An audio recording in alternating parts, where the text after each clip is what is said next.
Sarah Mitchell froze as she watched her 9-year-old daughter Emma shake completely every time cousin Kevin approached her at family gatherings in Portland, Oregon. For 3 months, whenever he arrived at his grandmother's house on Sundays, the girl would run to the bathroom and lock the door. Emma's eyes filled with tears as Kevin smiled at her from across the room. The little hands trembled. The whole body was tense, and then came the whisper that made Sarah's blood run cold. "He just wants to play with me in a special way, Mother," Emma said with her eyes full of fear, her voice so low that it almost disappeared into thin air. When Sarah finally decided to investigate what was happening in the back room of her grandmother's house, the truth she discovered would destroy the entire family and reveal the monster hiding behind the most reliable smile. But to understand how we got here, we need to go back a few weeks, when everything still seemed normal and safe, when Sarah believed that her family was a place of protection and love. Sarah Mitchell was 34 years old and worked as a nurse at Providence Portland Medical Center on the afternoon shift. Her life was a well-organized routine between shifts at the hospital, taking care of Emma, and keeping the small apartment in southeast Portland always clean and welcoming. She had been raising Emma alone since her divorce 2 years ago. Her ex-husband had moved to Seattle shortly after their separation and saw their daughter only once a month, when he was able to make the 3-hour trip. Sarah didn't care. She and Emma had bonded so strongly that they seemed to be one person. They talked about everything, laughed together, they cried together. Sarah knew every expression on her daughter's face, every change in tone of voice, every gesture that revealed joy or sadness. Emma was a 9-year-old girl full of life, long brown hair that she loved to tie up in high ponytails, bright green eyes that seemed to see goodness in everyone. She was communicative, talking non-stop about her school friends, about the drawings she made, about the books she read. He loved to draw. The walls of her room were covered with sheets of paper filled with colorful flowers, houses with huge gardens, smiling families holding hands. Emma has always been very attached to her family. She loved Sundays at Grandma Dorothy's house, where everyone gathered. He loved to play with his cousins in the big yard. She loved her grandmother's warm hugs, homemade cakes, the smell of food that filled the whole house. And then there was Kevin Mitchell, 28, Sarah's cousin on her father's side. He was seen by the whole family as the most helpful and caring boy anyone could ever meet, always with a smile on his face, always offering help, always playing with the children, making jokes, handing out small gifts. He was single, lived alone in an apartment in Beaverton, a suburb west of Portland, and worked as a systems analyst at a technology company. He earned well. He was driving a new car. He dressed simply, but always neat. Kevin was the kind of man that every mother in the family looked up to. "Why don't you get a boyfriend like Kevin?" the aunts asked Sarah. "He's so responsible, so polite. Grandmother Dorothy treated him like a son." "Kevin is a golden boy," she always said, her eyes shining with pride. In the last 3 months, something has completely changed in Emma's behavior during Sunday lunches at her grandmother's house. Sarah still didn't know what. I still couldn't put my finger on the wound and say for sure what was wrong. But something inside her, that instinct of a mother who never makes mistakes, screamed that something was deeply wrong. And Sarah was about to discover a truth that would destroy the trust of the entire family and reveal who Kevin really was behind the good guy mask. In this video, you'll discover how one mother trusted her maternal instinct even when everyone said she was overreacting. You'll see how small signs, which most would ignore, became the key to saving your daughter. You will understand how the courage and determination of a woman alone can change everything in a matter of hours. Every detail here is based on true events. Every word spoken by the characters really happened. And the outcome will show that trusting in a mother's heart can be the difference between the silence that kills and the truth that liberates. Sarah knew something was wrong, that feeling of a mother who never fails. It was like a weight on my chest that wouldn't go away. It was like a voice whispering in the back of her mind saying, "Protect your daughter, protect your daughter." She needed to act before it was too late, because protecting Emma was more important than anything in this world, more important than the family's opinion, more important than looking crazy, more important than keeping the peace at Sunday lunches. If you've made it this far, it's because real history interests you. Help this content reach more people. Leave the like, subscribe to the channel, and activate the bell. It all started in an ordinary and quiet way. 4 months ago, at the beginning of April, Sundays were Emma's favorite day. She woke up early, around 7:30 in the morning, even though it was the weekend, and ran to Sarah's room. "Mom, wake up! It's the day to go to Grandma's house," she said, jumping on the bed. Sarah woke up smiling. They had a perfect routine. Sarah would get up, put the coffee maker to work, and while the coffee was passing, she would prepare pancakes for the two of them.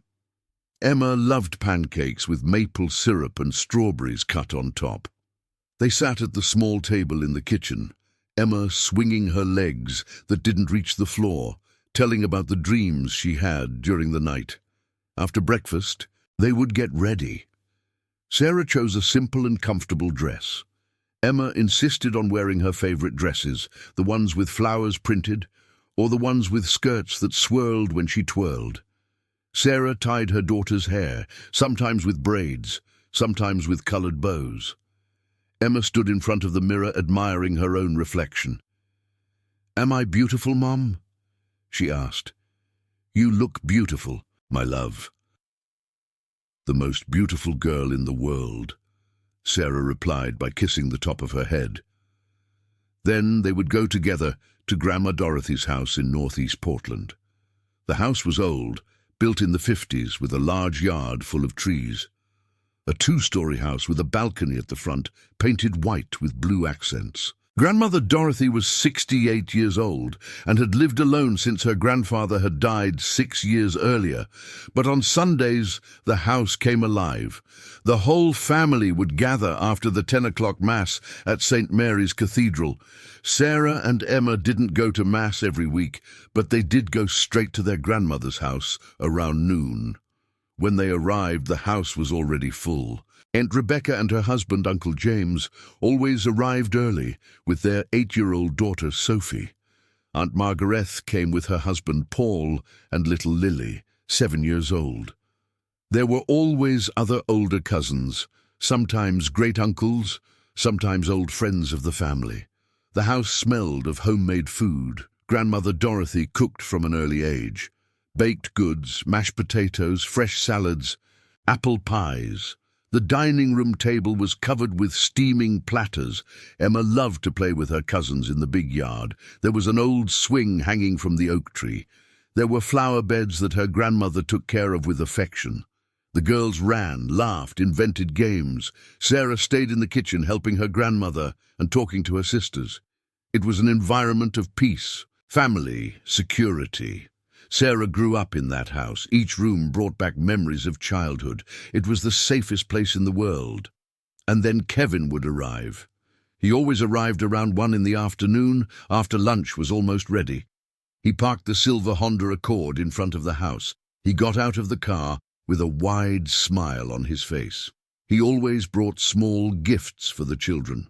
Hershey's chocolates, shiny stickers bought at the dollar store, cheap toys that made the girls' eyes shine. "Uncle Kevin!" The children screamed, running to hug him. Emma ran faster than all. "Uncle Kevin is the best," she said, hanging on his arm. Kevin was tall, 6 feet tall, thin, with light brown hair always neatly combed.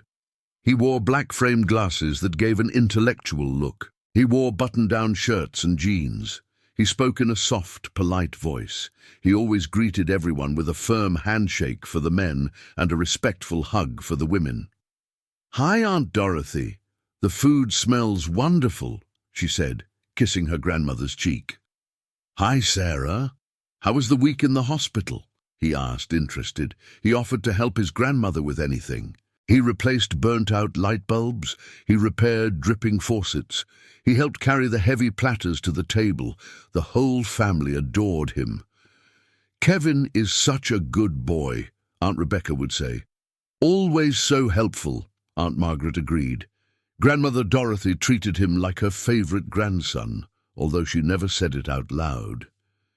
"Kevin has a heart of gold," she kept repeating. He was single, and all his aunts were always trying to find a girlfriend for him. "You're so handsome, so polite. Why haven't you found a good girl yet?" they asked. Kevin just laughed. "I haven't found the right person yet," he replied with his shoulders. Sarah never had reason to distrust him. Kevin was family. They grew up together. Sarah remembered him as a teenager, quiet and studious. "I remembered when he was accepted to Portland State University to study computer science. He remembered the pride of the family when he got the good job at the technology company." Kevin was always polite to her. He always asked how Emma was doing. He was always interested in his niece's life. It was natural. It was normal. That's what cousins do. During these months of April, May, and early June, Sundays followed this perfect routine. Emma played happily in the yard. She ate the desserts that her grandmother made. I laughed at the jokes Kevin told. She accepted the gifts he brought. Sarah saw all of that and felt grateful to have such a close-knit and loving family. A place where Emma could grow up surrounded by affection. A place where she was safe. But Sarah was about to discover that security is an illusion, that confidence can be a weapon, that the most dangerous monsters are those who wear the mask of kindness. It was on Memorial Day Sunday, the last weekend in May, that Sarah noticed the first change. Memorial Day is an important holiday in the United States, a day to remember the soldiers who died serving the country. But for most families, it's just the official start of summer, a day of barbecues and gatherings. Grandmother Dorothy had decorated the house with American flags. There was a cake with icing in red, white, and blue. Emma was playing in the living room with Sophie when Kevin arrived. Sarah was in the kitchen, helping her grandmother prepare the potato salad. She heard the front door open. She heard Kevin's voice greeting everyone. "Hi, guys! Happy Memorial Day!" He heard the excited screams of the children, but then he heard something different. Silence. Sarah raised her head. He looked toward the room. Emma was standing in the middle of the room. The smile had disappeared from her face. His eyes were wide, and then, suddenly, she ran. He ran up the stairs, his little feet hitting the wooden steps. Sarah heard the second-floor bathroom door slam. He heard the lock turn. Sarah frowned. "Emma?" she called. No one answered. Sarah put down the knife she was using to cut the cucumbers and dried her hands on the tea towel. He climbed the stairs slowly. "Emma, honey, is everything okay?" He knocked lightly on the bathroom door. "I'm fine, Mom." Here came the girl's muffled voice. "I just wanted to be alone a little bit." Sarah hesitated. Emma had never done this before. But maybe she just needed a moment. Children have strange days sometimes. Sarah went back to the kitchen. In the living room, Kevin was handing out the chocolates to the other children. Sophie and Lily jumped excitedly around him. "Where's Emma?" Kevin asked, looking around. "I think you went to the bathroom," Aunt Rebecca replied, absent-mindedly. Kevin shrugged. "You must be shy today," he said with a laugh. The laughter sounded normal. There was nothing strange about him. But something inside Sarah trembled. Emma got off 15 minutes later. Her eyes were a little red, as if she had cried. Sarah approached. "Honey, are you sure everything is okay?" Emma nodded too quickly. "I do, Mom. I just had a stomachache." Sarah touched her forehead, looking for signs of fever. Nothing. Emma looked physically fine. "Are you better now?" Emma nodded again and ran out into the yard. During lunch, Sarah watched her daughter. Emma sat at the end of the table, away from where Kevin was sitting. She barely ate. He pushed the food from one side of the plate to the other. He answered with monosyllables when someone asked something. "Emma, aren't you going to eat your favorite chicken?" Grandma Dorothy asked. "I'm not hungry," Emma muttered under her breath. After lunch, Kevin took his cell phone. "Emma, come and see. I downloaded a new game that I think you'll love," he called with a smile. Emma looked at him, and Sarah saw it. He saw his daughter's body tense. He saw his shoulders rise. He saw the little hands clench into fists. Emma shook her head frantically. "I don't want to. Thank you," she muttered under her breath, her eyes fixed on the empty plate in front of her. Kevin blinked in surprise. "Are you sure? It's a game of drawing. You love to draw." Emma did not answer. He just got up from his chair and left the room. Kevin looked around with a confused expression. "I don't think she's feeling well today," he said. Everyone agreed. "He must have some virus," Aunt Margaret suggested.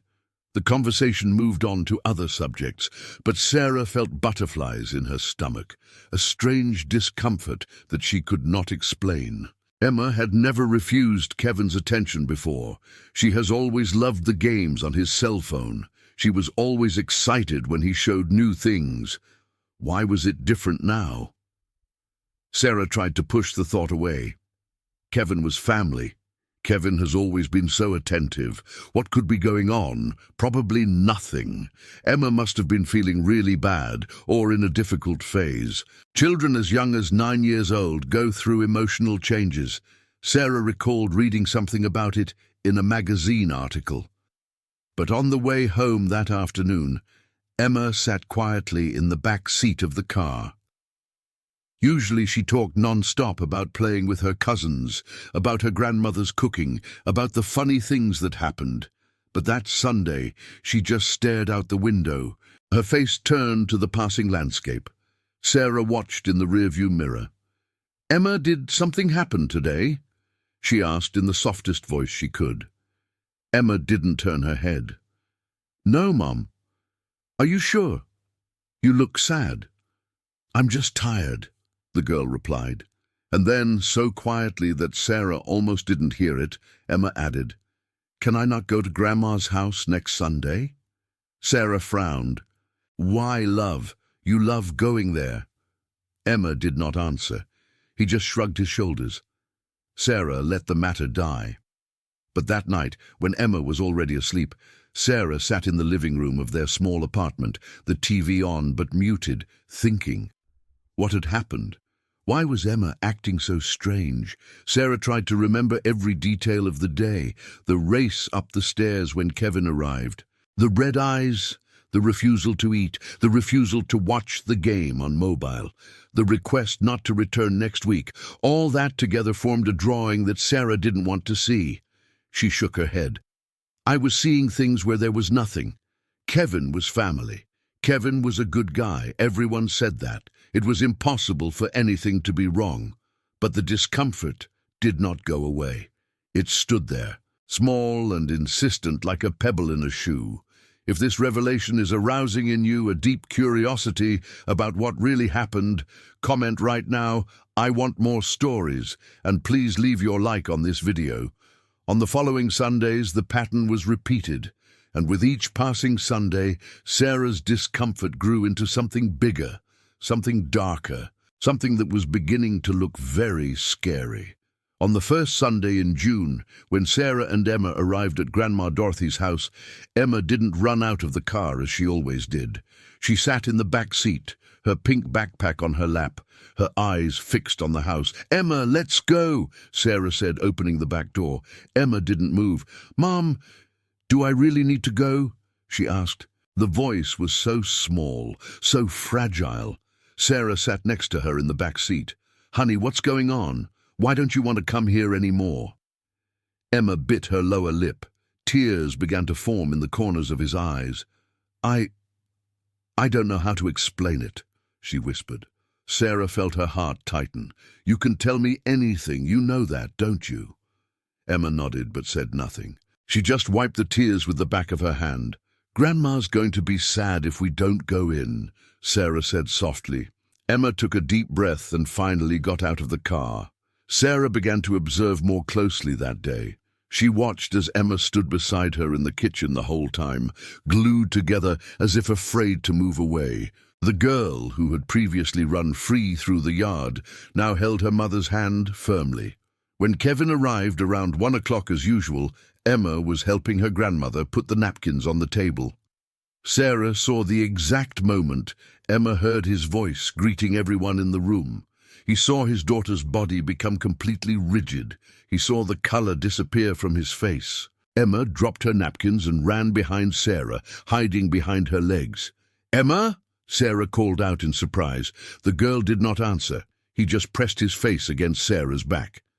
Kevin appeared at the entrance to the kitchen. "Hi, Aunt Dorothy. Hi, Sarah," he greeted with that wide smile. "Hi, Emma." Emma did not answer. It remained hidden. Kevin blinked. "Is she okay?" Sarah didn't know what to say. "I think you're shy today," she replied, using the same excuse Kevin had used weeks earlier. He shrugged his shoulders and went to help his grandmother with something else. During lunch, Sarah made sure Emma sat next to her.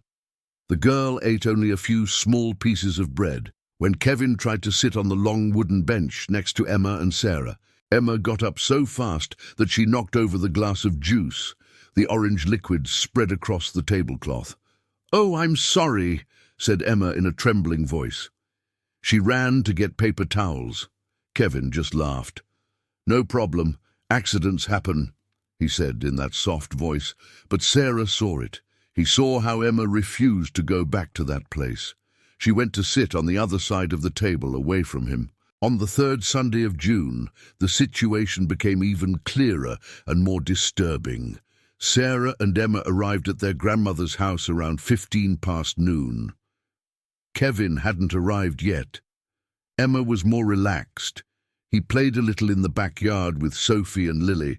They were playing ball, laughing. Sarah watched from the balcony, talking to Aunt Rebecca, and then she listened. The sound of a car parking in front of the house. The sound of the car door slamming. Sarah turned her head and saw Kevin's silver Honda, and then she saw something that made her heart race. Emma had stopped playing. The ball rolled away, forgotten. Emma looked toward the front of the house, and then, without saying a word to her cousins, she ran. He ran towards the house. He entered through the back door. Sarah followed her, alarmed. "Emma!" She found her daughter in the living room, hidden behind the long curtain that covered the window. Emma was curled up, her knees pulled against her chest, trembling. "Emma, my God! What's wrong?" Sarah asked, crouching down next to her. Emma was crying softly. "I don't want him to see me, Mom," she whispered. "Who, love?" But Sarah already knew the answer. "Uncle Kevin," Emma said, and the way she said the name, so afraid, so painful, made something break inside Sarah. Sarah heard the front door open. She heard Kevin's voice greeting her grandmother. She heard his footsteps approaching. "Is Emma here?" he asked. Sarah stood up quickly, placing herself between the curtain and the door. "She's not feeling well. I think we're going to go home early today," Sarah said. Her voice came out firmer than she expected. Kevin tilted his head. "Oh, what a pity. I hope she gets better soon." He turned around and went to the kitchen. On the way home, Sarah drove in silence for a few minutes. His heart was pounding. His hands were sweating, holding the steering wheel. She needed to ask. I needed to know.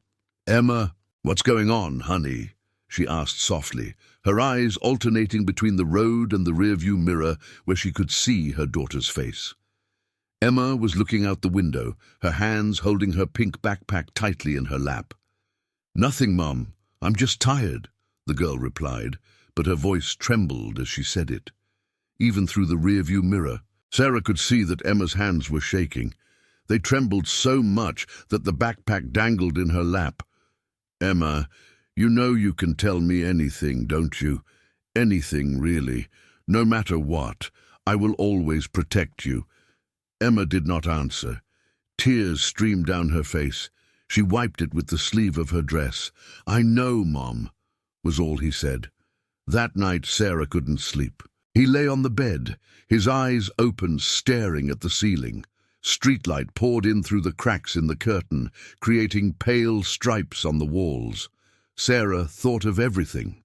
In the last 3 weeks, in Emma's move, in the fear she saw in her daughter's eyes, in the trembling of the hands, in the way Emma hid, how she ran away, how she refused to be close to Kevin. The images swirled in Sarah's mind, like a movie she couldn't pause. Emma running up the stairs, Emma refusing the game on mobile, Emma hiding behind the curtain, Emma trembling. Sarah got out of bed at 3 in the morning. He went to the kitchen and made a chamomile tea. He sat down at the small table, the hot mug in his hands. She tried to think rationally. What could be causing that? Did Emma have a problem at school? No. Sarah talked to the teachers regularly. Emma was doing well. I had friends. There were no signs of bullying. Did Emma have any health problems? No, she looked physically fine. I ate normally during the week. He slept well. I only looked weird on Sundays. It only got weird when Kevin was around. Kevin. Sarah closed her eyes. No, it couldn't be. Kevin was family. Kevin was the boy the whole family looked up to. Kevin was always attentive, polite, respectful. It was impossible. But then why was Emma so afraid of him? Sarah shook her head.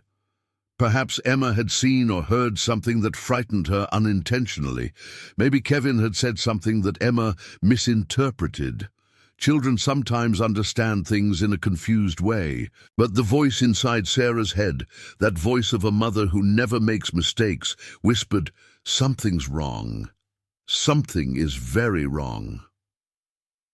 Sarah decided she needed to talk to someone. Maybe she was going crazy. Maybe I was seeing things where there was nothing. Perhaps other people in the family could help her understand. The following Wednesday, Sarah called her sister Rebecca. It was almost 8 in the evening. Emma was already asleep. Sarah sat on the old sofa in the living room, her cell phone pressed to her ear. "Hi, Becca," she said when her sister answered. They talked about trivial things for a few minutes. Work, climate, the plans for the weekend. And then Sarah took a deep breath. "Becca, can I ask you something?" "Of course. What was it?" Sarah hesitated. How to put that into words without sounding crazy? "Have you noticed anything strange about Kevin lately?" she asked, trying to sound casual, as if it was just a passing observation. There was a pause on the other end of the line. "Strange? What do you mean?" Sarah bit her lip. "I don't know, something different in his way of acting." Rebecca chuckled. "Kevin? Of course not. He is a sweetheart, always so attentive to the girls. Sophie loves it when he plays with her. He always talks about him all week." Sarah felt a tightness in her chest. Would it be only with Emma, then? Was it something in her daughter's head? "Why are you asking that?" Rebecca wanted to know, her voice now with a hint of curiosity. "Oh, nothing. It's just that Emma has been a little weird around him. I thought maybe something had happened that I didn't know." Rebecca was silent for a second. "Strange how?" She gets scared, try to hide from him." Another pause. "Fear? Kevin's? Sarah, that doesn't make any sense. Kevin is the kindest person I know. Maybe Emma is going through a phase.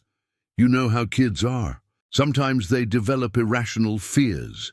Sarah nodded, even though she knew her sister couldn't see her. "Yes, maybe you're right." They talked a little more, and then said goodbye. Sarah hung up the phone, feeling more confused than before. Rebecca saw no problem. Sophie adored Kevin. Was Sarah really exaggerating? Was he seeing monsters where there were only shadows?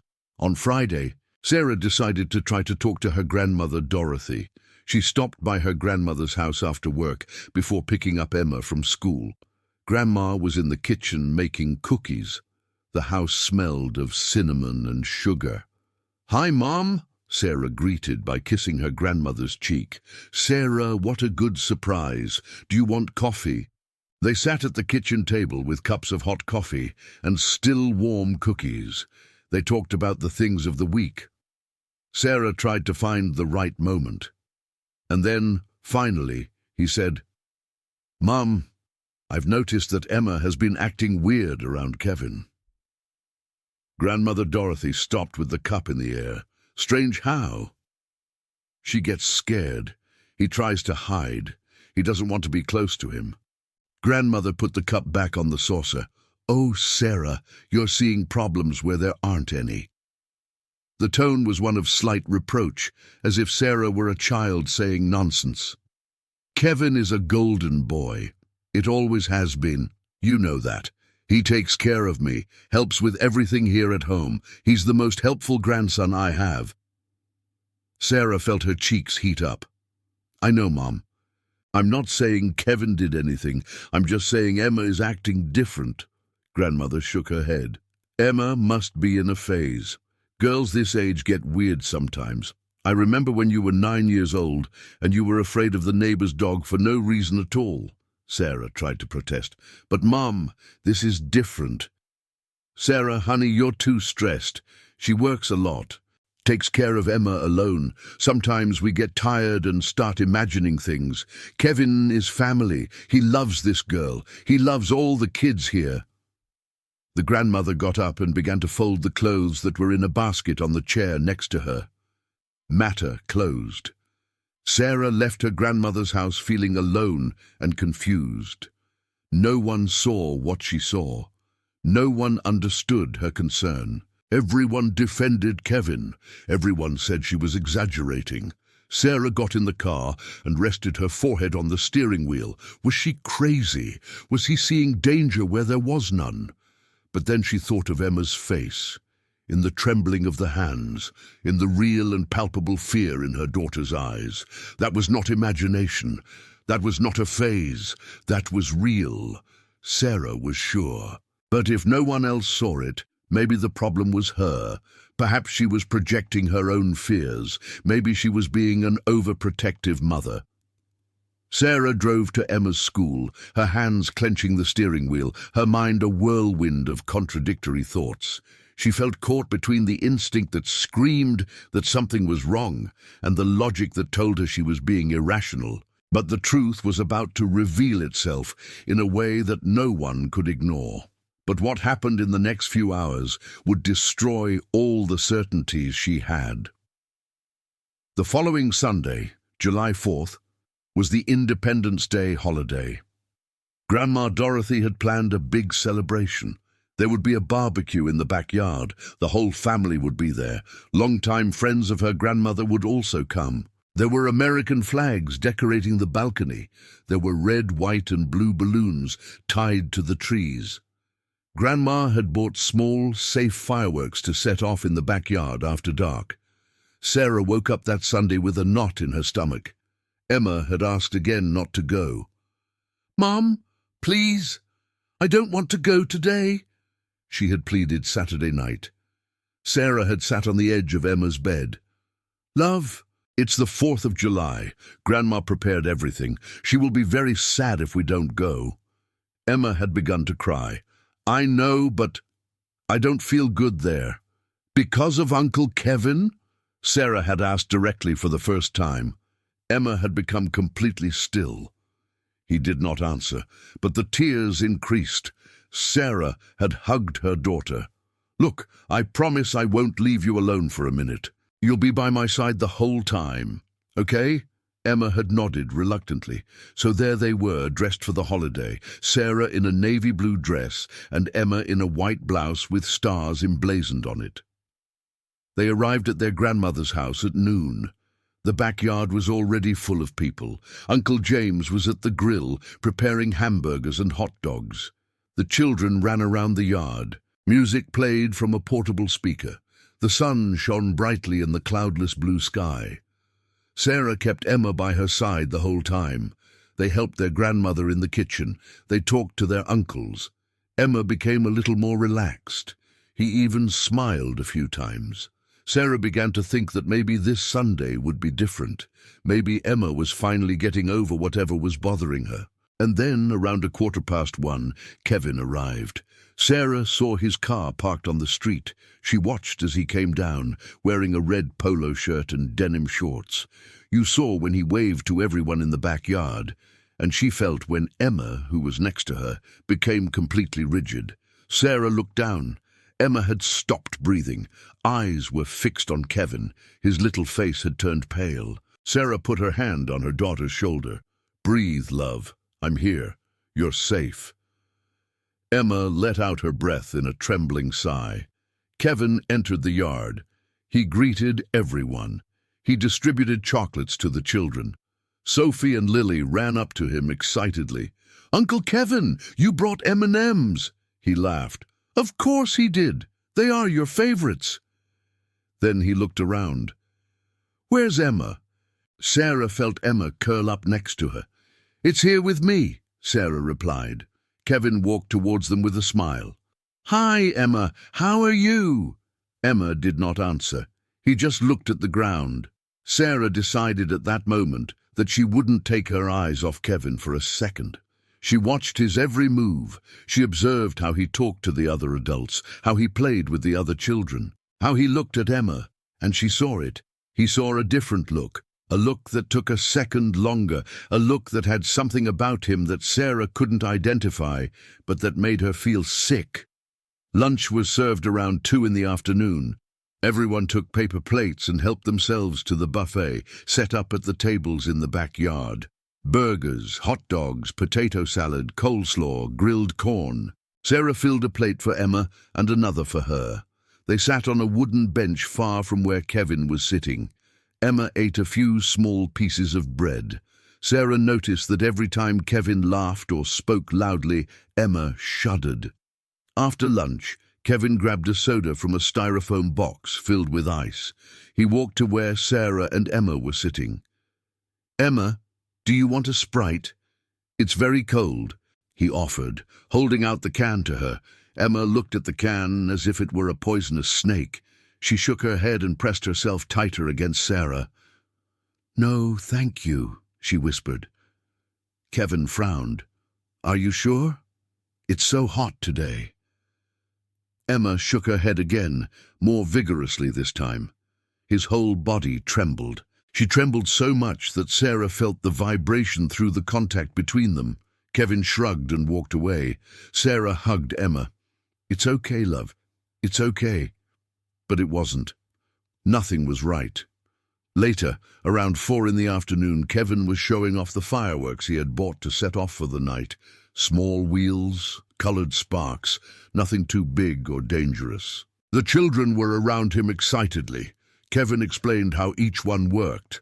"This one makes a golden shower. This one makes a popping noise." Sophie and Lily clapped excitedly. And then Kevin looked at Emma, who was standing across the yard next to Sarah. "Emma, come here and see. I'll show you something special in the basement. There are more fireworks down there that I kept by surprise. They are the most beautiful." The word "special" came out of his mouth and hit Sarah like a punch in the stomach. She saw it. He saw Emma turn pale. He saw the blood completely disappear from his face. He saw his eyes fill with tears. He saw his mouth tremble. Emma began to breathe too fast, panting. "No, I don't want to," she whispered, but so quietly that Sarah barely heard. Kevin didn't listen. He began to walk towards them. "Come, it's going to be fun. It's a surprise that I prepared just for you, girls." Sarah got up so fast that she almost knocked over the glass that was next to her on the bench. She pulled Emma closer, putting the girl behind her. "She doesn't want to go, Kevin," Sarah said. The voice came out louder than she intended. Harder. Several people turned their heads. Kevin stopped. "I was just going to show the fireworks." "I know, but she doesn't want to go," Sarah cut off. "She's scared of fireworks." It was the first excuse that came to mind. Kevin looked at Sarah. There was something in his eyes, a quick irritation that passed like a shadow. "It's okay, Sarah. No pressure," he said. But the tone was different now, less friendly, and then he smiled. That wide and confident smiled. But Sarah saw it. He saw that the smile did not reach his eyes. He saw that there was something cold there, something calculated. Kevin turned and went back to where the other children were. "Sophie, Lily, do you want to come with me to see the special fireworks?" The girls nodded yes and followed Kevin toward the back door that led to the basement. Sarah felt a shiver run down her spine, and at that moment, with absolute clarity, she knew. "I knew I wasn't crazy. I knew I wasn't exaggerating." He learned that his suspicions were well-founded. Kevin was doing something with the girls, something special in the basement, something that Emma knew and that terrified her. Sarah looked down. Emma was clinging to her, her small arms wrapped around Sarah's waist, her face pressed against her stomach, sobbing softly. "Mum, don't let me. Please don't leave me," she pleaded. Sarah hugged her daughter tightly. "Never, my love. I'll never leave you, I promise." Over Emma's head, Sarah saw Kevin come down the basement stairs with Sophie and Lily. He saw the door close behind them, and an anger she had never felt before began to burn inside her chest. A cold and determined anger. If Kevin was doing what she thought he was doing, he wouldn't get away with it. She would make sure of it. If this story is already changing the way you see maternal protection, subscribe and activate the bell in this video so that this message reaches other mothers. That night, after they had finally made it out of Grandma's house, after Sarah made up an excuse about Emma not feeling well, after they had quietly driven back to the apartment, after Emma had finally fallen asleep exhausted from crying, Sarah lay awake in the living room. It was almost 2 a.m. The TV light flickered without sound, casting bluish shadows on the walls. Sarah was sitting on the old couch, her knees pulled against her chest, her arms wrapped around them. She thought, "I thought about everything, in recent weeks, in the signs, in fear of Emma, in the word special, in the way Kevin had looked at her when he was prevented from taking Emma to the basement." Sarah took out her phone and opened the browser. Her fingers trembled as she typed in the search bar, "Signs of child abuse." Hit enter. The screen filled with results. Sarah began to read. Sudden change in behavior. Fear of a specific person. Tremors and anxiety in the presence of the abuser. Refusal to be alone with a certain person. Nightmares. Regressive behavior. Secrets that the child refuses to tell. Sarah read, and her heart tightened with each line. Emma had all the signs. Everyone. How had she not seen it before? How had it taken so long to connect the dots? Sarah continued reading, clicked on more articles. She read testimonies from mothers who had gone through similar situations. He read about how abusers choose their victims, how they gain the trust of the family, how they use the position of authority or kinship to gain access to children, how they manipulate children with gifts, special attention, shared secrets, how they make children feel special and then use that to keep them quiet, as they threaten, as they say that no one will believe them, how they destroy innocence slowly, little by little, in hidden places where no one can see. Tears streamed down Sarah's face. She wiped with the back of her hand, but they kept coming. Kevin, that the whole family loved. Kevin, who was seen as the perfect example of a helpful and kind man. Kevin, who had free access to the children because everyone trusted him blindly. Sarah felt nausea rise up her throat. She ran to the bathroom and threw up. Then she washed her face with ice water and looked at her own reflection in the mirror. Her eyes were red and swollen. His face was pale, but there was something new there too. Determination. An iron determination that came from a deep place within her, from that place where a mother's most primitive and powerful instinct dwells, to protect her offspring. Sarah went back to the room and picked up her cell phone again. It was almost 3 in the morning, but she couldn't sleep anyway. She went to Portland, Oregon, and found the address of the Central Police Station. It opened at 6 in the morning. Sarah looked at her watch. 3 hours. She would wait. I would stay awake for those 3 hours, and at the first opportunity I would go there. I needed to file a police report. I needed to officially record what was happening. I needed to start documenting everything. While waiting, Sarah made a list in her cell phone's notepad. He wrote down all the times Emma had shown fear of Kevin. All the changes in behavior, the dates I could remember: Memorial Day, first Sunday in June, third Sunday in June, July 4th. He wrote down the places Kevin mentioned: basement, convenience store, secluded places where she could be alone with the girls. He wrote down the word special that he used repeatedly. She wrote down the gifts he gave, the chocolates, the stickers, the manipulation tactics. When the clock struck 5:30 a.m., Sarah couldn't wait any longer. She went to Emma's room and stood in the doorway watching her daughter sleep. Emma was huddled under the blanket, hugging the worn-out teddy bear she had had since she was a baby. The little face was quiet in sleep, but Sarah could see the dried tear marks on her cheeks. His heart broke. She had failed to protect her daughter. He had let it happen for 3 months without realizing it. 3 months. How many times had Kevin hurt Emma in that time? How many times had Emma suffered in silence? Sarah closed her eyes and took a deep breath. No, she couldn't think like that. He couldn't sink into guilt now. I had to act. It had to be strong. Emma needed a strong mother, not a guilt-ridden mother. There would be time to process the pain afterwards. Now it was time to act. At 5:45, Sarah left the apartment. He left a note on the fridge in case Emma woke up before she returned, saying that she had gone to solve something important and would be back soon. He got in his car and drove through the empty streets of Portland toward the Central Police Station. The sun was beginning to rise, painting the sky in shades of orange and pink. It was a beautiful dawn. Sarah thought of the irony of it.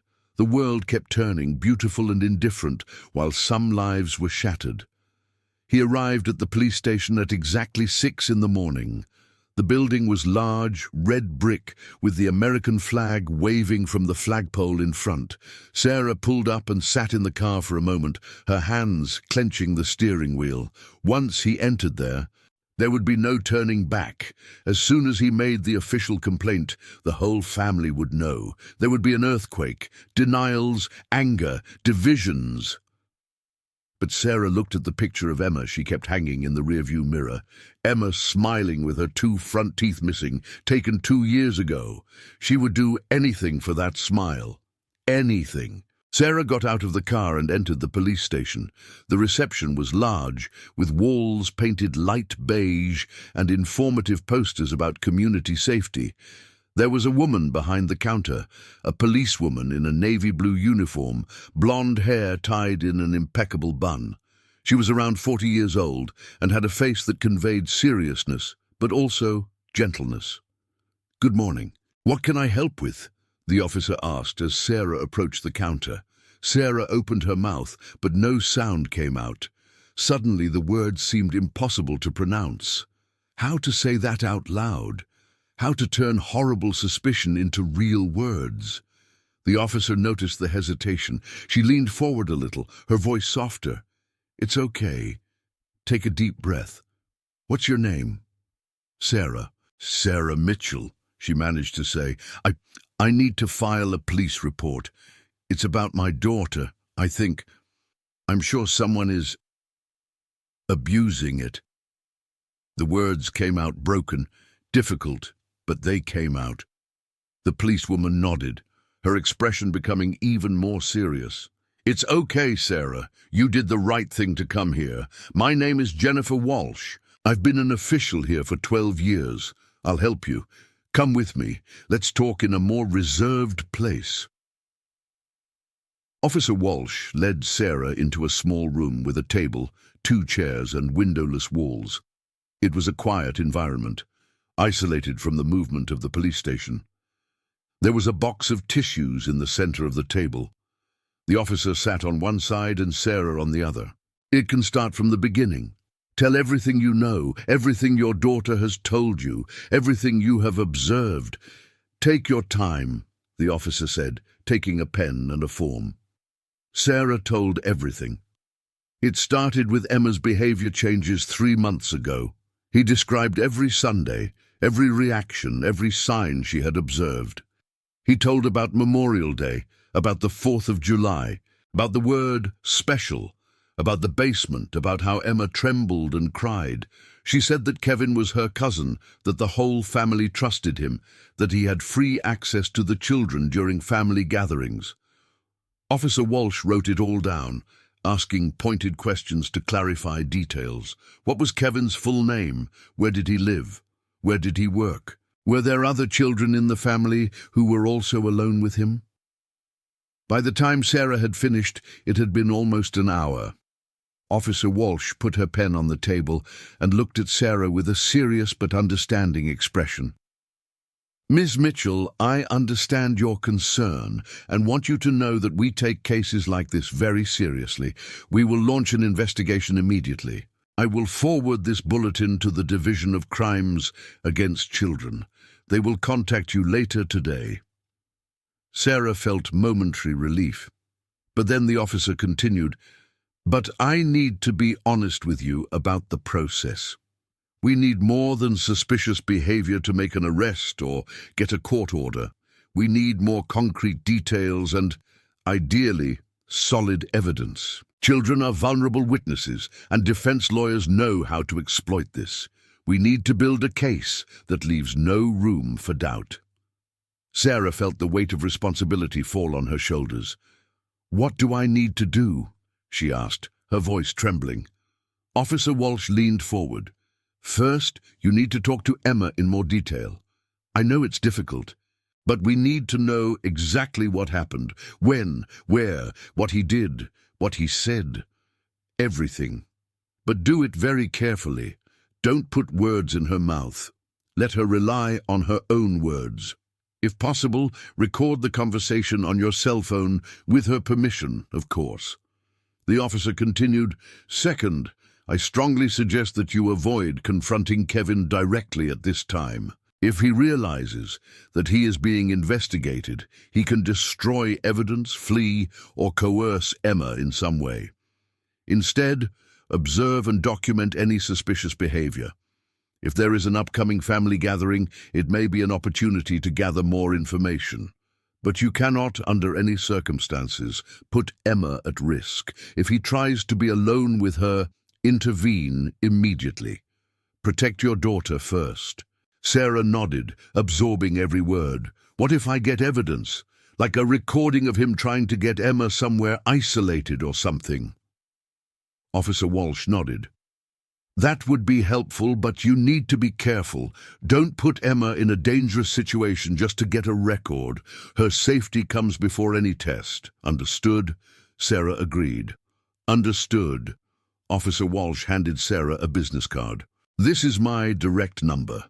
If anything happens, really anything, you call me, at any time of the day or night. I'm also going to put you in touch with a psychologist who specializes in child trauma. Emma will need professional monitoring, regardless of the outcome of this investigation." Sarah picked up the card with trembling hands. "Thank you. Thank you so much for listening to me and for taking this seriously."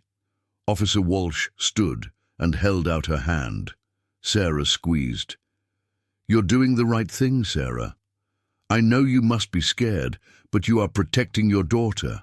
That's what matters. Many mothers ignore the signs or are afraid to take action. You don't. That makes you a brave mother." The words brought tears to Sarah's eyes. She didn't feel brave. She felt terrified. But perhaps courage was just that, acting in spite of fear. Sarah left the police station when the sun was already fully risen, lighting up the streets of Portland. She got in the car and sat there for a few minutes, processing everything. She had a plan now. He had official support. There was someone who believed in her, Officer Walsh had said the Child Crime Division would be in touch later today. Sarah looked at her watch. It was 7:15 in the morning. Emma was probably already awake. Sarah started the car and drove back home, determined. She would have her proof. She would protect Emma, and Kevin would pay for what he did. Over the next few days, Sarah talked at length with Emma. They were difficult, painful conversations, which left both crying. But Sarah followed Officer Walsh's instructions. She created a safe environment by sitting with Emma in her room, surrounded by the colorful drawings that the girl loved to make. Sarah asked open-ended questions and let Emma tell it at her own pace, in her own words. That's how Sarah discovered the full truth. Kevin's special pranks always happened when he asked Emma to help him fetch something in the basement of his grandmother's house. He said he had a special gift hidden downstairs just for me, Emma explained in a small voice, hugging the teddy bear. Or sometimes he would offer to take me to the convenience store to buy candy, just me and him. He said it was a special tour, always places where they were alone, always away from the eyes of adults. Emma revealed that this had been happening for 3 months, since April. The first time was right after Easter, on the first Sunday of April. Kevin had offered to take Emma to the store to buy Easter chocolates that were still on sale. Emma had been excited. I loved going to the store. Kevin was kind at first, buying the chocolates, talking about her school. But on the way back, he parked his car on an empty residential street. And that's where it began.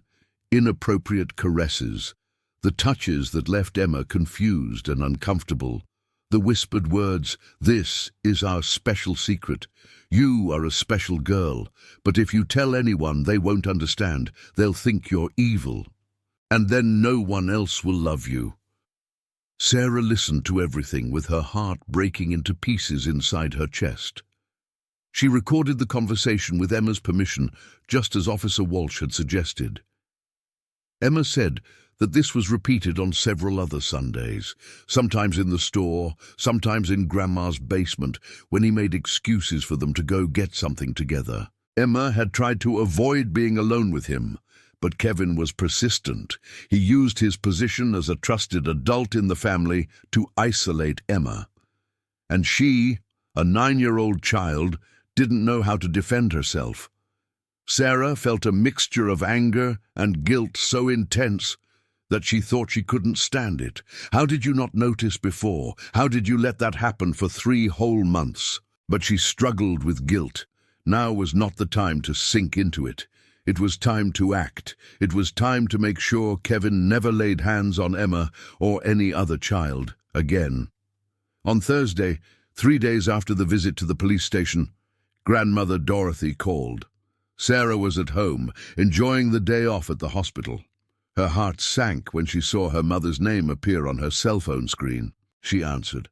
"Hi, Mom." Grandma's voice sounded excited. "Hi, dear. I was calling to confirm Sunday. We will have lunch as usual. Kevin said he's going to make his famous mac and cheese, the one Emma loves with the very creamy cheddar cheese. Everyone will be there. You and Emma are coming, aren't you?" Sarah closed her eyes. Mac and cheese, Kevin, everyone there. It was exactly what Officer Walsh had mentioned. An opportunity, an upcoming family gathering where Sarah could observe, document, maybe get the evidence she needed. But the thought of taking Emma back to that room, close to Kevin, made Sarah's stomach turn. She looked at Emma, who was in the room drawing, and took a deep breath. "We'll be there, Mom," Sarah said. The grandmother let out a happy exclamation. "Oh, that's great. Emma was so much missed last Sunday. She barely ate anything, the poor thing. I hope she's feeling better now." Sarah squeezed the phone tightly. If only Grandmother knew the truth about why Emma wasn't well. "She's better, yes. See you on Sunday." They said goodbye, and Sarah hung up.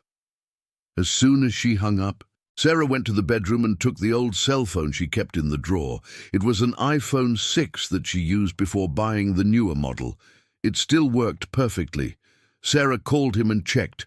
The camera recorded well. The battery lasted a long time. Perfect.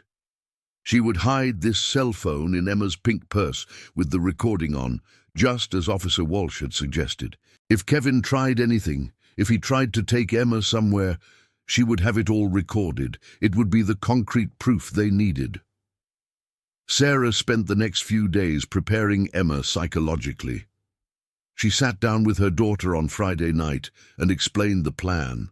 "Honey, I know it's very difficult, but we need to go back to Grandma's house on Sunday."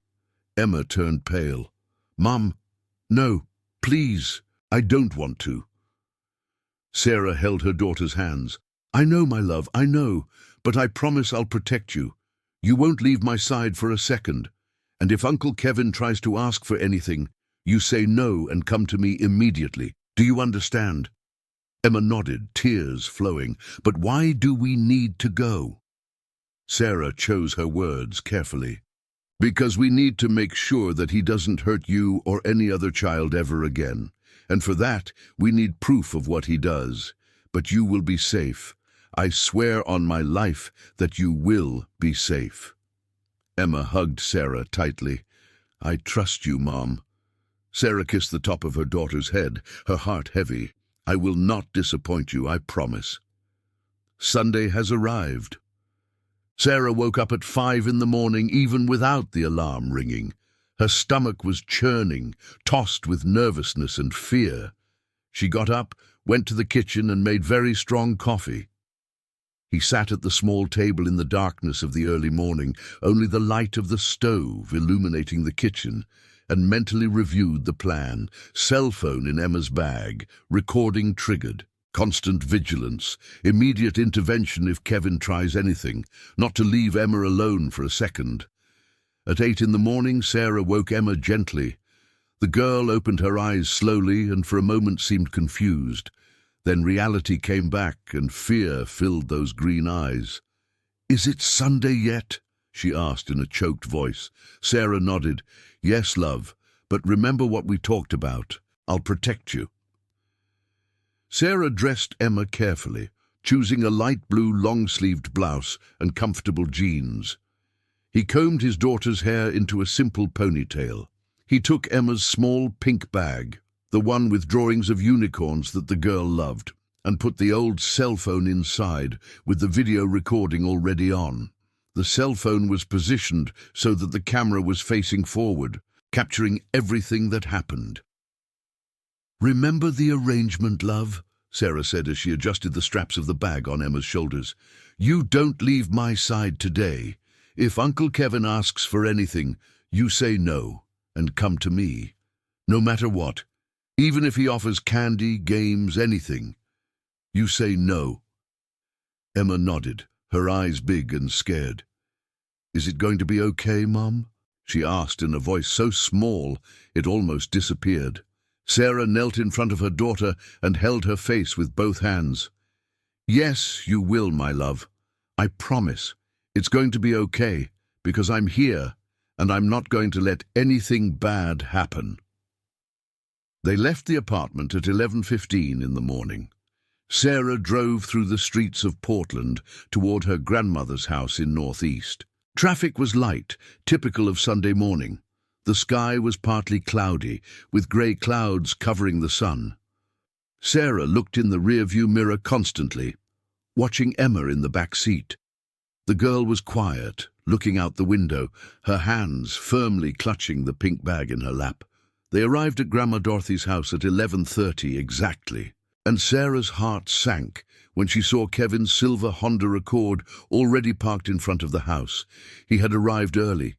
Sarah parked behind his car and stood for a moment, her hands on the wheel, taking a deep breath.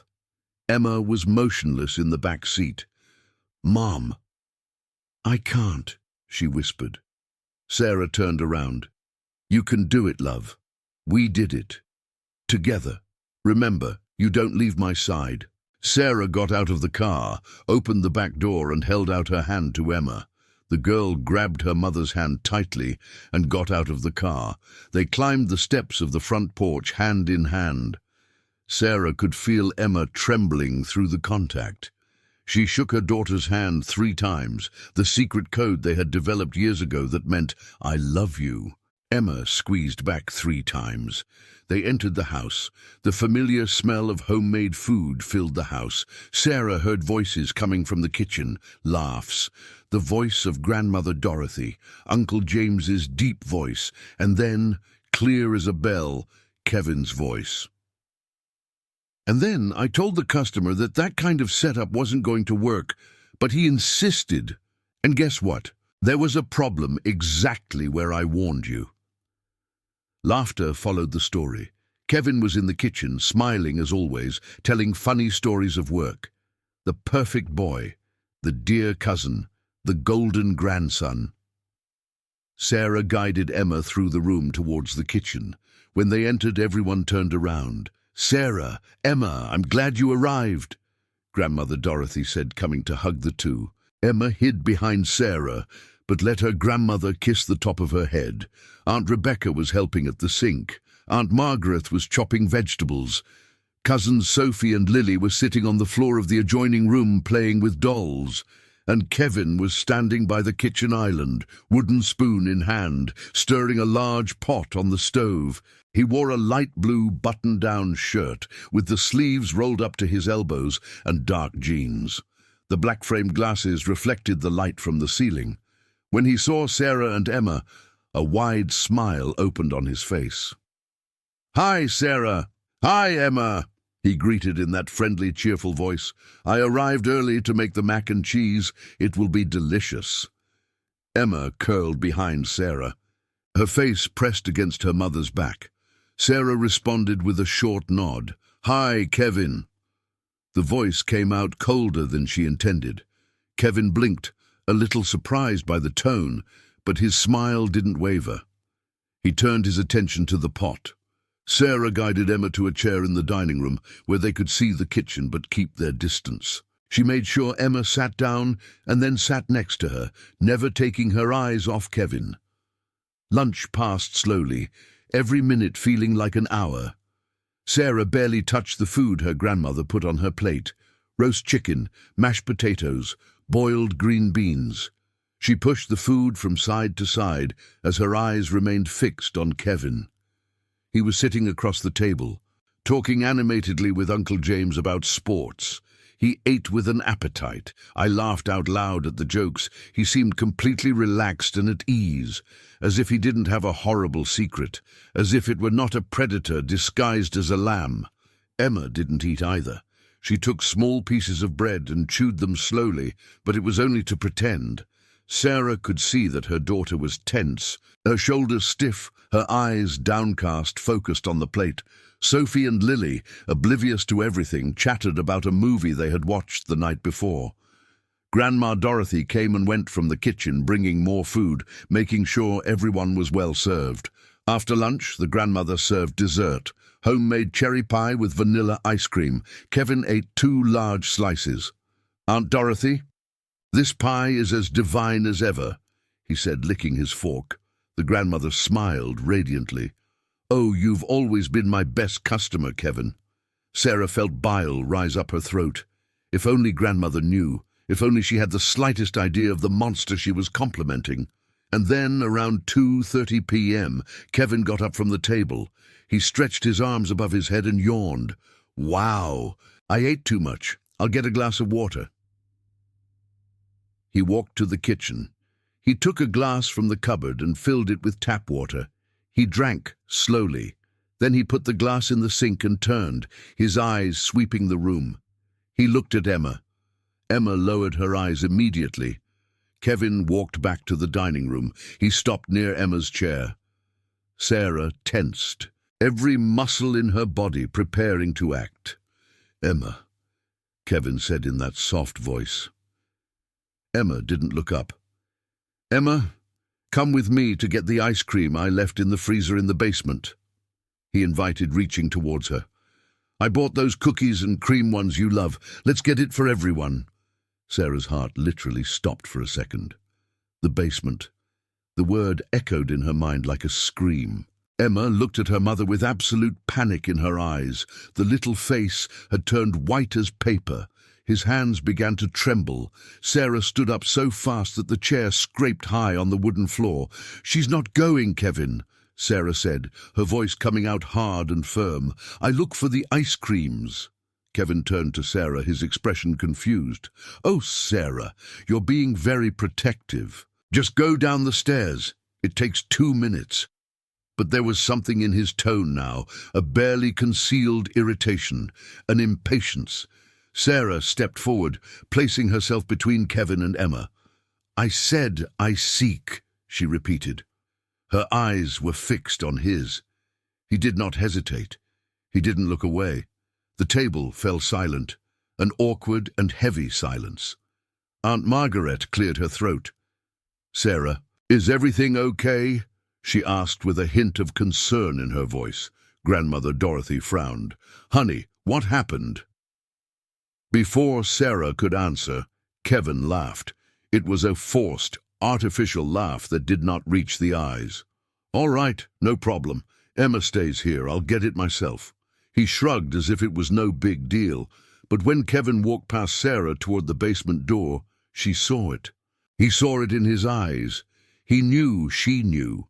The mask had fallen for a split second, and what was behind those eyes made Sarah feel a fear she had never felt before.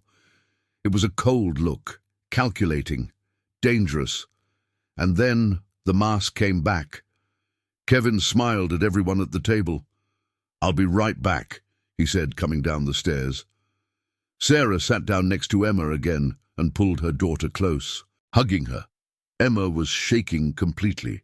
"It's over, love. You're not going anywhere with him. Never again," Sarah whispered in her ear. Grandmother Dorothy looked at the two of them with clear confusion on her face, but said nothing. An hour later, at about 3:45, Kevin announced that he needed to go. "I have an appointment at 4:30, he said, taking the car keys from the coffee table in the living room. Sarah saw the opportunity. If he was going to leave, she had to act now. I had to confront him. I had to make it clear that she knew and that she would not be silent. "Emma, go play with Sophie outside in the backyard," Sarah said to her daughter. Emma looked at her mother, uncertain. "Go, love. It's okay." Reluctantly, Emma got up and walked out the back door where Sophie and Lily were already playing. Sarah waited until she was sure Emma was far enough away not to hear. Then she got up and followed Kevin into the empty hallway of the house, the narrow hallway that led to the front door. "Kevin!" she called. The voice came out low but firm. He stopped and turned, the keys still in hand. The fake smile was still on his face. "Yes, Sarah?" Sarah took a step closer. Her heart was beating so hard she could hear the blood beating in her ears. But she wasn't going to back down. "We need to talk." Kevin tilted his head. "About what?" Sarah took a deep breath. "About what you did to my daughter." The smile disappeared from Kevin's face instantly. His expression closed. "I don't know what you're talking about," he said. The voice had lost all its gentleness. Now it sounded defensive. Sarah took another step. "I know everything, Kevin. Emma told me. The special games, the touches, the threats, the secrets. I know what you do in the basement. I know about the rides to the store. I know everything." Kevin stood completely still for a moment. Then he stepped forward, entering Sarah's personal space, trying to use his height and size to intimidate. "You're crazy," he said. His voice was low, almost a growl. "Emma is a child. Children invent things. Children fantasize. You're putting ideas in her head." Sarah didn't back down an inch. "I'm not crazy, and Emma isn't making anything up. I saw the terror in my daughter's eyes. I saw how she trembles when you arrive. I know what you are. You're disgusting." Kevin's face turned red. His hands clenched into fists at his sides. For a moment, Sarah thought he was going to advance on her, but he controlled himself. "You don't have any proof," he spat. "It's her word against mine, and who will the family believe? A confused child, or the grandson who always helped with everything?" Sarah smiled. It was not a cheerful smile. It was a cold and determined smile. I have proof. It's all recorded, Kevin. Every word Emma said to me. Every attempt of yours to take her to secluded places. I recorded everything. And I went to the police. They're investigating you. It's a matter of time. It was a half-truth. Sarah had the recording of the conversation with Emma, but it had no recording of Kevin doing anything explicitly suspicious. But the bluff worked. Kevin's face turned completely pale. The color disappeared from his cheeks. Her eyes widened. Did you go to the police? He stammered. I went, and I swear to God, Kevin, if you get close to my daughter again, it's not just going to be the police who have to deal with it. Do you understand? Sarah's voice was trembling with anger now, a cold, controlled anger that came from a deep place. Kevin tried to speak, but the words didn't come out. He opened and closed his mouth like a fish out of water. Then he shook his head. You're making a huge mistake. You're going to destroy this family because of children's fantasies. Sarah took an even closer step, invading his space now. The only thing that will destroy this family is the truth about you. And that truth will come out, Kevin. I'll make sure of that. Now get out of here. Get out of my way. Get out of this house, and he will never come back. Kevin looked at Sarah for another long second. Then, without saying anything else, he turned and practically ran to the front door. He opened the door so hard that it hit the wall. He left and slammed the door behind him. Sarah heard his quick footsteps on the porch, the sound of keys falling on the concrete floor, expletives muffled as he picked them up, the car stereo turning on, the sound of tires squealing as he sped off the street. Sarah stood in the empty hallway, her legs wobbly, her whole body trembling with adrenaline. She leaned against the wall and slid until she was sitting on the floor. He covered his face with his hands. I had done it. I had confronted him. He had said everything he needed to say. And now there was no turning back. War was declared. If you're here, it's because this story deserves to be heard. I believe that what comes next will surprise you even more. Don't leave this video before you find out how it all ended. Sarah sat on the floor of the hallway for maybe 2 minutes, trying to control her breathing, trying to get her body to stop shaking. Then she heard footsteps. He raised his head and saw Grandma Dorothy standing at the entrance to the hallway, her eyes wide, her face confused and worried. Sarah, what was that? Why did Kevin leave like that? Sarah stood up, her legs still unstable. He took a deep breath. There was no longer any way to delay. It was time to tell the truth. Come, Mom. Call Rebecca and Margaret. I need to talk to you, with everyone. The voice came out tired but firm. Grandma Dorothy opened her mouth to ask more questions, but something about Sarah's expression made her just nod. Okay, honey, I'll call them. A few minutes later, all the adults were gathered in the living room. Grandma Dorothy, Aunt Rebecca and her husband James, Aunt Margaret and husband Paul. The children had been sent to the backyard to continue playing. Sarah stood in front of everyone. Her heart was pounding, but she stood firm. She had to do it. He had to tell the truth. Family, Sarah began. Her voice trembled a little, but she continued. I need to tell something very serious, and I know it's going to be hard to hear. It's going to be hard to believe, but I need you to listen to me to the end. Everyone was silent, looking at her with expressions that ranged from curiosity to concern. Sarah looked at each of them and then said, Kevin abused Emma. The silence that followed was deafening, absolute. No one moved, no one breathed. It was as if time had frozen. Then, all of a sudden, everyone started talking at the same time. What? That's impossible! Sarah, what are you saying? Kevin wouldn't do that. The voices overlapped, loud, shocked, incredulous. Stop! Stop and listen to me! Sarah practically screamed. The silence returned. She continued, her voice now louder, firmer. I know it's hard to believe. I didn't want to believe it either. But Emma told me everything. For the past 3 months since April, Kevin had been manipulating and touching my daughter inappropriately. He took her to secluded places, the basement here in the house, the convenience store, always with excuses, always saying that they were special games, always threatening her to keep it a secret. Grandmother Dorothy had become as white as paper. She fell sitting in the armchair behind her.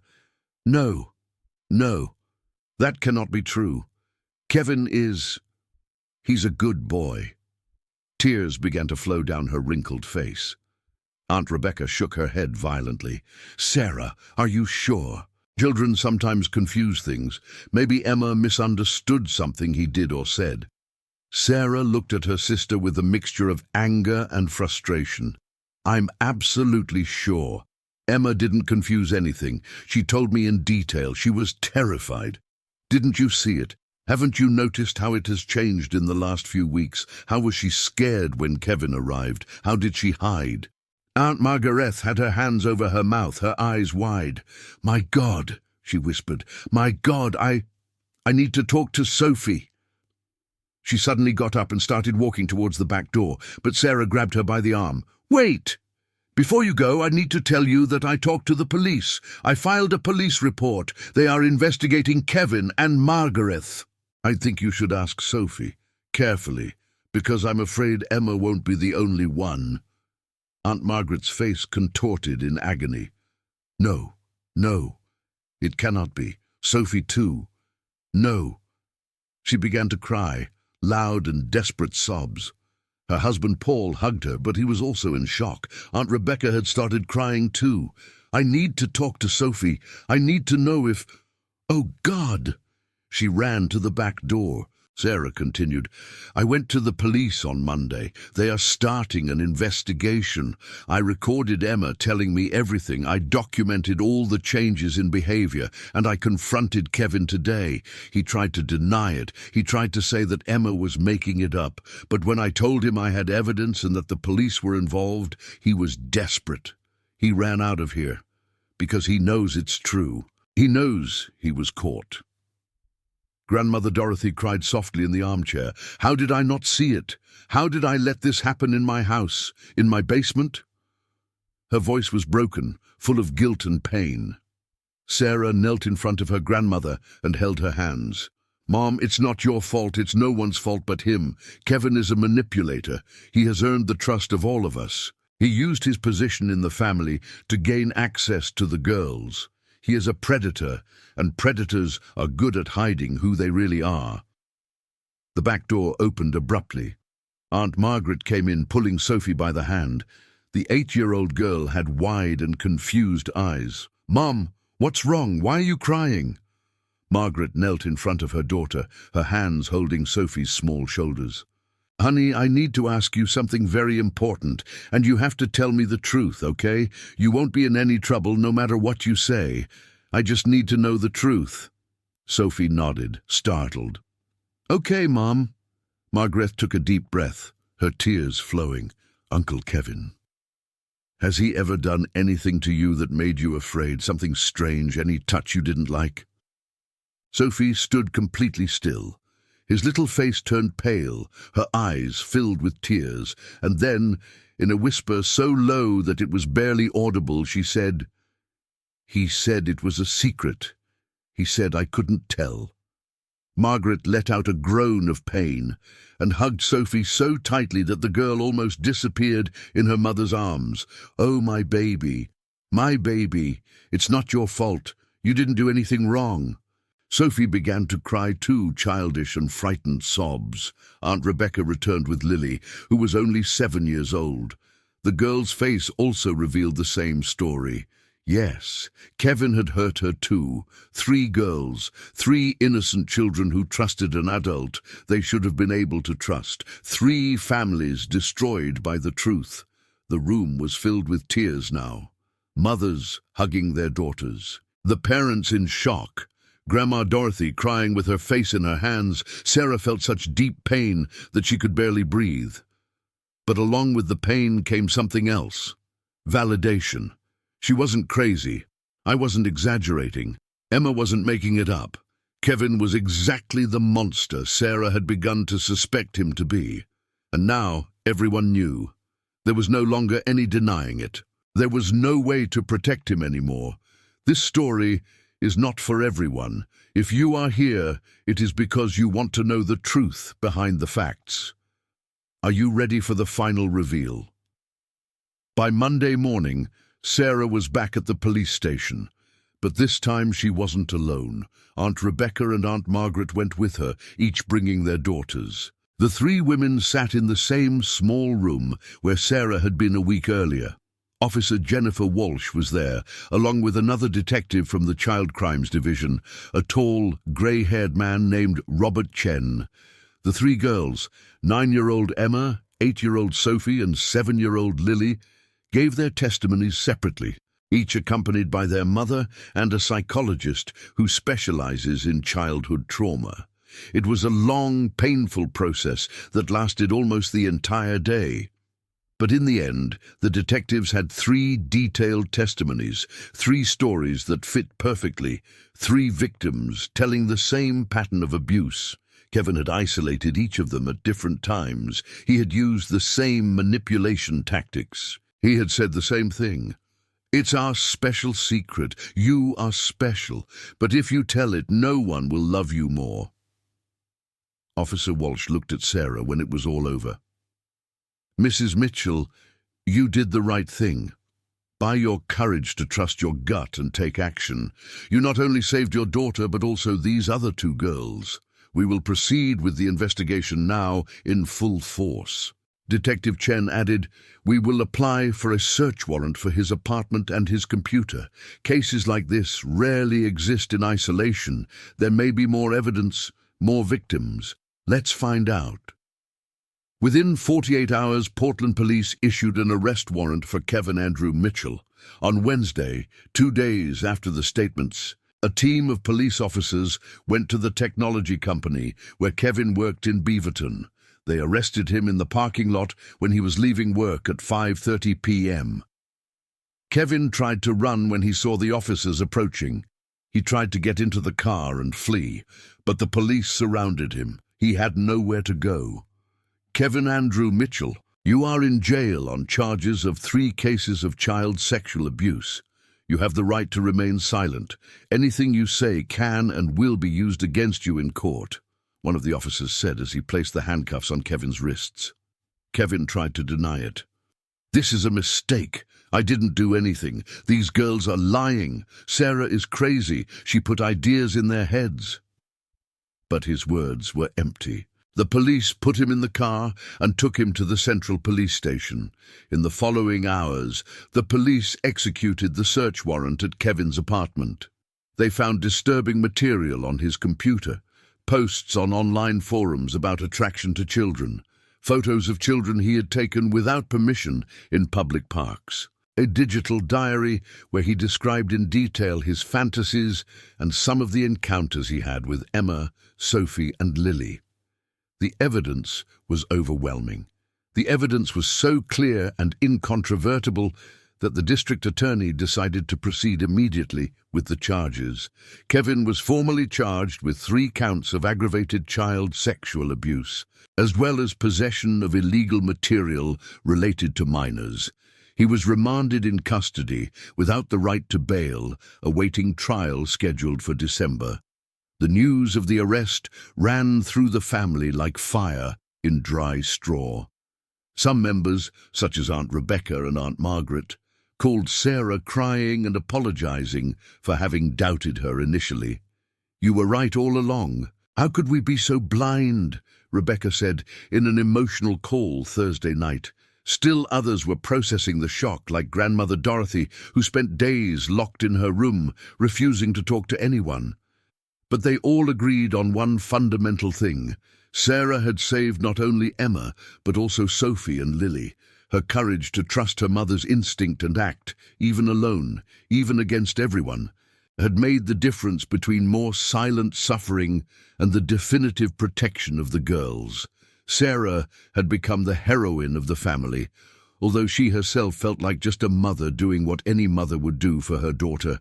Soon after Kevin's arrest, Sarah took concrete steps to help Emma recover.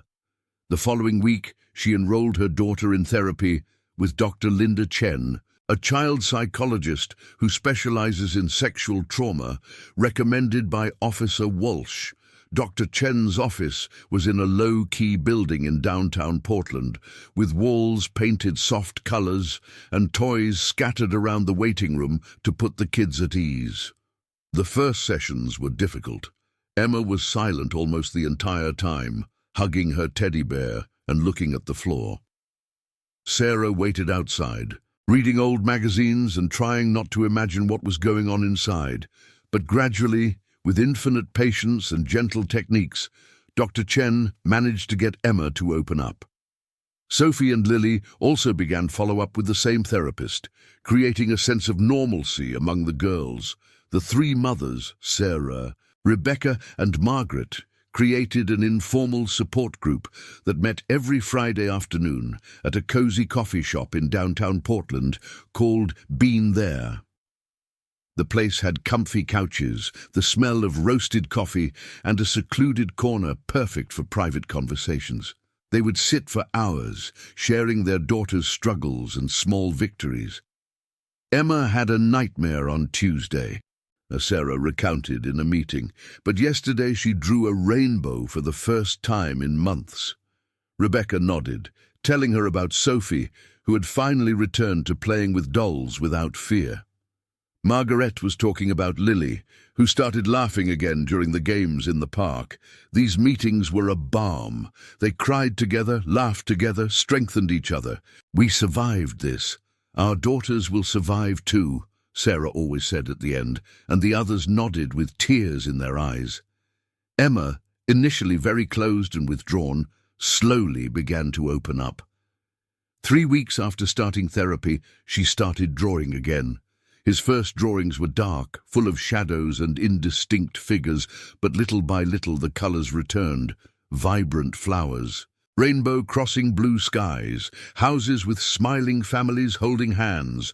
In sessions with Dr. Chen, Emma learned that nothing that happened was her fault. "You were chosen because he's bad, not because you did something wrong," the therapist explained with dolls and drawings. Emma learned that keeping bad secrets hurts inside, like a wound that won't heal. And she learned that telling the truth, even with fear, was the bravest thing she ever did in her life. "You saved yourself and your friends," Dr. Chen said, and Emma smiled sheepishly. 3 months after Kevin's arrest, something magical happened. For the first time since it all began, Emma was able to sleep through the night without nightmares. Sarah woke up in the morning to the smell of toast coming from the kitchen. She got up and found her daughter there, standing on a stool, spreading butter on slices of bread, genuinely smiling for the first time in months. "Mom, I dreamed that I was a superhero. I flew and saved everyone from the monsters," Emma said, her eyes shining with excitement. Sarah ran and hugged her daughter tightly, tears streaming down her face. "You're a superhero, my love. The bravest I know, and the monsters won't get you anymore. Never again." They stood there, cuddling in the small kitchen, the morning sun streaming in through the window, and Sarah knew that the path to healing, though long, had truly begun. Sarah looked at Emma playing in Laurelhurst Park on a sunny September afternoon, 6 months after it all began. The park was a green oasis in the middle of Portland, with expansive lawns, centuries-old trees, and a small pond where ducks swam lazily. Emma ran after a ball with other children in the neighborhood, laughing loudly, without fear, without bad secrets weighing on her little shoulders. Her brown hair flew in the wind, her face flushed with happiness. Sarah sat on a wooden bench, watching, her heart filled with deep gratitude and hard-won peace. That journey had taught Sarah something fundamental. The maternal instinct is not paranoia, it is divine protection.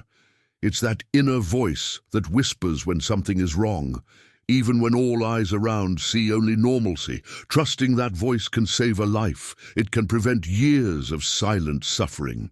Sarah also learned that predators hide behind the most reliable smiles, the strongest family ties, the most untouchable reputations. Kevin was living proof of that. Beloved cousin, golden grandson, respected co-worker, but behind the mask, a monster that exploited the trust of others to hurt innocents. No surname, no kinship, no facade of kindness is above the safety of a child. Sarah had learned this the most painful way possible. Turning pain into purpose, Sarah became a volunteer at the local organization Safe Kids Portland, an entity dedicated to the prevention of child abuse. Every week, she gave talks to mothers' groups at community centers, churches, and schools. His message was simple but powerful, spoken with the authority of someone who lived through hell and came out on the other side. If your daughter is afraid, believe her immediately. If something seems wrong, investigate without hesitation. It doesn't matter who the person is. It can be the dear uncle, the respected teacher, the helpful neighbor. Protecting our children is our most sacred mission on earth. And never, ever underestimate the power of a mother who fights for her daughter. You have that strength within you. Use it. Kevin's trial was scheduled for December in Portland District Court. Prosecutors had estimated a sentence of 15 to 25 years in prison, considering the aggravating factors of multiple abuse and psychological manipulation. Sarah would appear as a principal witness, but she knew that the victory was already won. The evidence was irrefutable. The girls were safe. The family, though forever scarred, had learned a valuable lesson about vigilance and selective trust. And Sarah had found a greater purpose. From being a victim of family doubt, she had become a beacon of hope for other mothers. Sarah Mitchell stood in front of her bedroom mirror that September night, staring at her tired but serene reflection. 6 months earlier, she was a self-doubting mother, questioning whether she was exaggerating, whether she was seeing problems where none existed. Today, she was a transformed woman who knew the absolute power of trust in maternal instinct. Emma was safe. Sophie was safe. Lily was safe. 3 girls who might have suffered years of silent abuse now had a real chance to heal, to grow, to flourish without that dark weight on their backs. All because an ordinary mother decided that protecting her daughter was more important than maintaining apparent family peace, more important than other people's opinions, more important than any blood tie.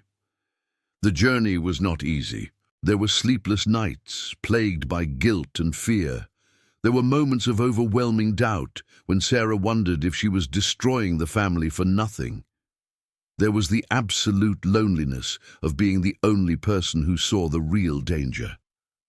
But every second of anguish was worth it when Sarah saw Emma laughing again, sleeping peacefully, going back to being simply a child. She understood that being a mother is not just about giving love and comfort on good days.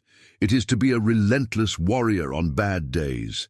It's facing real monsters, even when those monsters use the face of someone in the family. It is choosing the safety of the daughter above social convenience, family reputation, the opinion of others. Kevin was sentenced in December to 18 years in prison without the possibility of parole. The judge, in his emotional sentencing, declared that Sarah Mitchell's courage in denouncing and protecting not only her daughter, but also the other innocent victims, was a living example of heroic motherhood. "This woman saved lives today," he said, banging the gavel. The family, initially divided and in shock, slowly rallied around the girls, now with their eyes permanently open and the collective promise to never close the doors to danger signs again. Today, a year after it all began, Emma is 10 years old and glows with impressive inner strength. She remains in therapy with Dr. Chen, but the sessions are less frequent, only bi-weekly now. She has returned to loving Sundays, spent with only Sarah at home, making fluffy pancakes with maple syrup and watching animated films cuddling on the couch. Sophie and Lily are also in the process of healing, each in their own time, but all three more united than ever. The mothers maintain the support group at the Been There cafeteria and have already helped 5 other families to identify and report similar situations of abuse, spreading the protection network. Sarah wrote in her diary last week, "I was deathly afraid of being wrong, of destroying the family forever, of being labeled crazy for life. But I was even more afraid of being right and doing nothing. It was this second fear that moved me forward. Today I know, with every fiber of my being, that a mother who trusts her instinct and acts, even alone against the world, can change a child's destiny forever. Our love is our invincible strength. Our vigilance is our impenetrable shield, and our courage is the difference between the silence that kills slowly and the truth that sets us free forever." Sarah's story reminds us of an eternal lesson. Protecting those we love requires visceral courage. The truth is always worth infinitely more than deceptive appearances, and that the maternal instinct exists for a sacred reason, to save our children from invisible evil. Always believe your daughter when she shows fear. Always trust your mother's heart when something sounds wrong. Always act, even when the whole world tells you you're wrong. Because sometimes a brave mother is the only barrier between a vulnerable child and danger in disguise. Don't leave now. Take the next step in this journey of heart-touching true stories by watching the next video on our channel, which will appear here on the screen. In it, we will continue to discover exciting stories that change lives. If you liked this story, surely the next video that is appearing on your screen will thrill you even more. Don't forget to subscribe to the channel, leave your like and activate the notification bell so you don't miss any of our upcoming videos. A big kiss and see you in the next heartwarming story.